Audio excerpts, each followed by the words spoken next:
Hey YouTube, it's your girl Dr. J back again to talk about the ways that I remediate and accommodate dyslexia in our homeschool. So, as you know, all three of my children are dyslexic, and because of that, there are some things that we do to help them as much as we can. And then when we have reached the end of them getting better in certain areas, how we can accommodate. And so, first, let's talk about the ways that we are trying to remediate the dyslexia or give them the tools that they need so that they can overcome the weaknesses of dyslexia. The first is the reading program that we use, Easy Read. I've done a review on Easy Read. You can find that in my search my videos. You'll find a review of Easy Read. The other thing that we use is a program that I got through the Homeschool Buyers Co-op. If you go through the Homeschool Buyers Co-op, you get it much cheaper than if you go directly through the company, but it is called Reading Assistant, and it is a program that is recommended by Sally Shaywitz, who is considered the guru on dyslexia. And basically, Reading Assistant, it is an online program, but you use headphones and a microphone, and it actually tracks your child's reading, and it allows them to help increase their fluency. And just the way that the program is done, it is done exactly the way a child that is dyslexic would need to be taught how to read to increase their fluency. And we've been very happy with it. My son enjoys it a lot, and I will probably end up buying licenses for the twins. Probably not this year because they're not where I would like them to be with reading, but definitely next year. I think it's just a really, really great program for increasing fluency. Another thing that we do is I just try to make sure that we give them a lot of practice in things like, writing. We have like the Montessori movable alphabets where, you can actually take the different letters out and spell things out that way. We have Play-Doh where they will go and form letters with Play-Doh. That's one of the recommendations in the Gift of Dyslexia. We will have them write on a whiteboard, a magnetic board, but really do a lot in showing them the ways that the letters should be formed, and numbers as well, because dyslexics have a tendency to, write backwards, write some letters backwards and things. So we work a lot on making sure they orient their letters properly by doing a lot of hands-on work with letter orientation. Another thing that we do to remediate is that when we are going to, like if my kids are going to read a book, and we will continue to do this as we go through in their reading, as they go up in their education, is that whenever they're going to read a book, what you do is you take the book out, you look at it, you go over the title, you look through the book, and you let them understand what the book is going to be about. Give them the gist, because dyslexics read a lot in context. If they understand the context, it's much easier for them to read. I'm a dyslexic, and that's true for me too. If I don't have context, I read, I see a word, I see it wrong, I see words that aren't there. But if I know the context, it is so easy for me to read. If I don't know the context, it gets really, really hard, and I can make a lot of mistakes. And I know if I do that, and I'm as old as I am, then I know that that's going to be true for my 5-year-olds and my 7-year-old. And so we take a book out, we look at the cover. I will tell them, look at the pictures, get your clues from the pictures, just really guiding them through the process so that when they read a book, they're not going in blind to it, but they understand the context that they're going to be looking at, and that really helps them with their reading, because it's going to allow the brain to make the right choice early, because there's going to be a little bit of guessing with a dyslexic that's reading, and if there are, if they have the context, they're going to be more likely to guess correctly. Then when it comes to accommodation is what are the crutches that you give your child, or what are those things that they're allowed to lean on that allows for the educational experience to be not so burdensome. So with that, we have a subscription to Learning Ally. Learning Ally, it used to be called, like the organization for the blind and dyslexics, but basically it is an organization that you have to have a diagnosis of being legally blind or dyslexic. Once you get that official diagnosis, you can get an account. I think they're like $100 annually, but like Homeschool Buyers Co-op, they have a discount that you can get. And basically they have thousands of books that have been made into audio books.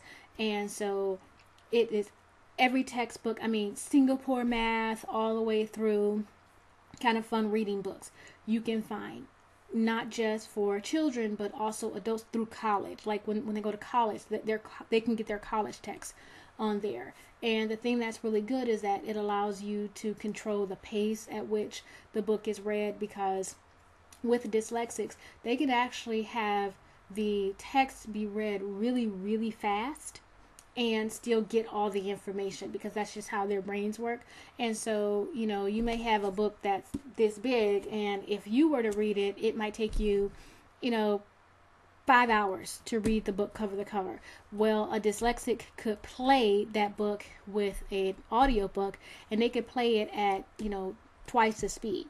So they could hear that book in 2.5 hours, but they got all of it, they got all the context, and it was fine for them. So they can actually absorb information a lot faster than what a person can speak. And so with the audiobooks, when they're allowed to control the speed, they can actually consume the information a lot faster. Another thing that we do, I have a Kindle, and I will search for books that have the speech to text embedded, so that they don't have to worry about reading the book can be read to them and they can just follow along. We do that because most of the time it's not about reading. We have a reading curriculum. When it is about them learning to read, we use a reading curriculum. Every other time that we're dealing with the book, we're looking for content. So my focus is to allow them to get the content, not so much that they read it themselves. So we use a lot of audiobooks and speech to text books. When my children are doing their work, I will read to them. So if they're doing a program, I'll read the directions to them, any instructions. If there's paragraphs, I'll read things to them. Another thing that we do is we do a lot of our work orally, because when you are dyslexic, not only is reading hard, but spelling can be hard too. And I don't want them to be so overburdened with how do I spell this that they're not being allowed to grow and to develop and to flourish in their thinking. So we do a lot of dictation where they tell me, what their thoughts are, and I will write them out verbatim for them, type them. Another thing that I'm doing is I'm teaching my kids to type. My oldest is going to be starting a typing program this year. The twins will probably start, if not next year, then the year after. But typing is going to be a really big part, because it's just easier to type than it is to write. And then they'll have spell check built in. We also have Dragon Naturally Speaking. It is a speech to text software where they can talk into the microphone and the words will type. It takes a while to train it, so it's not something that you can use right out of the box. But if your child is going to be doing in-depth work, and if they're going to be doing a lot of writing, then Dragon Naturally Speaking is it's probably one of the best speech to text programs that are out there. They're not perfect, and for some people they are a pain, but it's definitely an option. Another thing that we have, these things are called eyelighters, and what you do with the eyelighter is that you put it over your text as you're writing, as you're dealing with your information. You put it over there, and it makes it really easy for you to make sure that you're staying on the right line, because one thing that happens with dyslexics is that their eyes tend to jump lines and they lose their place. So little things like this are great because you can much more easily keep your place and your eyes won't jump around as much. We do a lot of with videos. If there's something that we can see on video as opposed to reading the book, I will choose the video. For instance, we're going to be doing some stuff with theoretical physics this year. And Brian Austin Green, he has The Fabric of the Cosmos. He has a book, and he also has a video, a program that was on, I think, Discovery Science. We're going to watch the Discovery Science program as opposed to having to read the book. It's the same information. They're still going to be studying the concepts of theoretical physics, but it is going to be much easier for them to consume when we are doing it with the video as opposed to the book. I love teaching company courses for the kids. The teaching company courses, they have everything: math, science, art, history, all sort of things. They're generally at a high school to college level. My kids can understand them.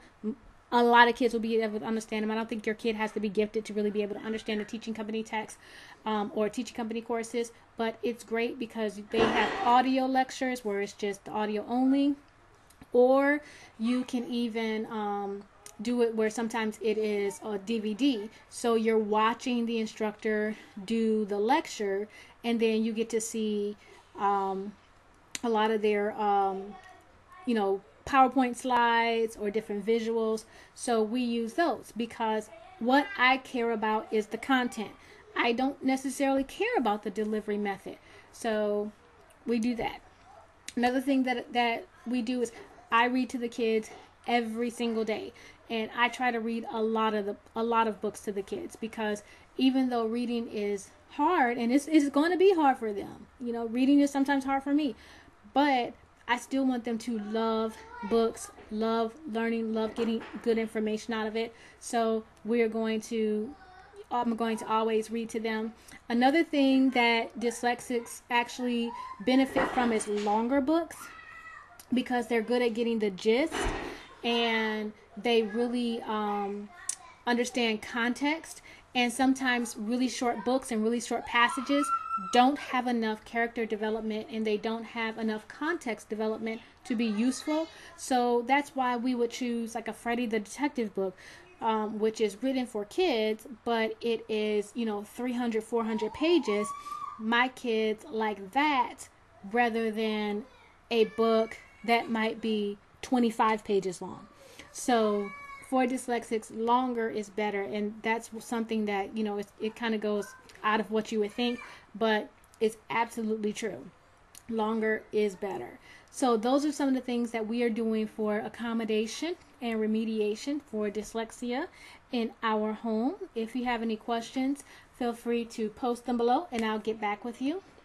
But this is Dr. J, and I'm out. Bye-bye.